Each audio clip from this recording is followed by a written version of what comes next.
여러분, 활주로 위에서 막 착륙한 여객기가 소방트럭을 그대로 들이받는 장면, 상상이 되십니까? 이게 실제로 미국 뉴욕 라과디아 공항에서 벌어졌습니다. 23일 현지 시간, 에어 캐나다 익스프레스 소속 여객기가 착륙하던 중 활주로에 진입해 있던 소방트럭과 정면으로 충돌했습니다. 이 사고로 비행기 조종사 2명이 현장에서 사망했고 탑승자 수십 명이 부상을 입었습니다. 소방트럭에 타고 있던 대원 2명도 병원에 실려갔지만 다행히 생명에는 지장이 없는 상태라고 합니다. 그런데 문제는 이 사고가 단순한 사고가 아니라는 겁니다. AP통신이 공개한 CCTV 영상을 보면 소방트럭이 활주로에 들어서자마자 거의 동시에 여객기가 고속으로 착륙하면서 트럭을 그대로 들이받습니다. 피할 시간조차 없었던 겁니다. 그러면 대체 소방트럭은 왜 활주로 한복판에 있었던 걸까요? 이게 이 사고의 핵심입니다. 해당 트럭은 뉴욕 뉴저지 항만청 소속 항공기 구조 소방 트럭이었습니다. 사고 직전 유나이티드 항공 소속 다른 비행기에서 기내에서 이상한 냄새가 난다는 신고가 들어왔고 이 소방 트럭은 그 신고를 받고 출동하던 중이었습니다.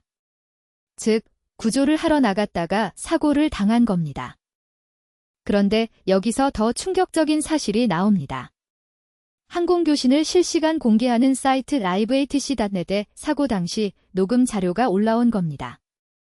녹음을 들어보면 소방트럭은 활주로를 건너기 전에 정식으로 관제실에 허가를 요청했습니다.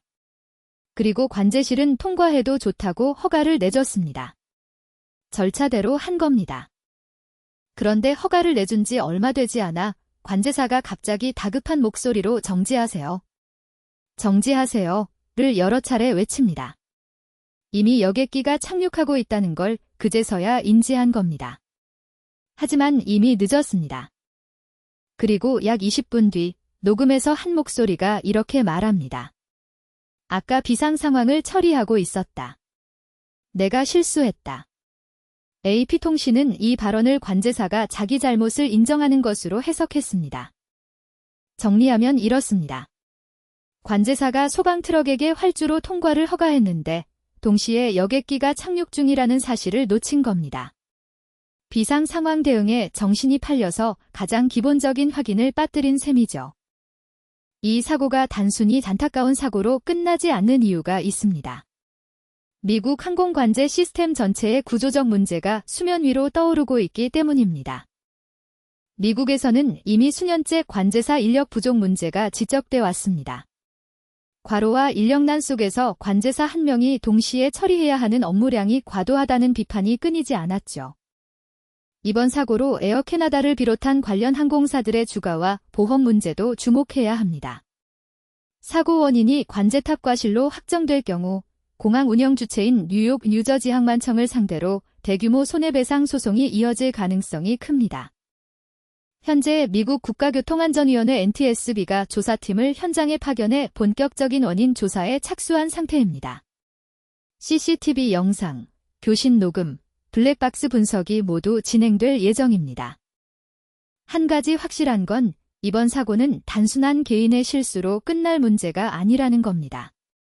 관제 시스템의 허점, 공항 안전 프로토콜의 한계, 인력 부족 문제까지 복합적으로 얽혀 있습니다. 사람의 목숨이 오가는 활주로 위에서 허가와 정지 사이의 단 몇 초가 이렇게 큰 참사를 만들었습니다.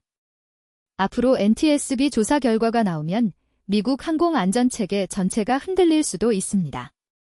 이 사안 계속 주시하겠습니다.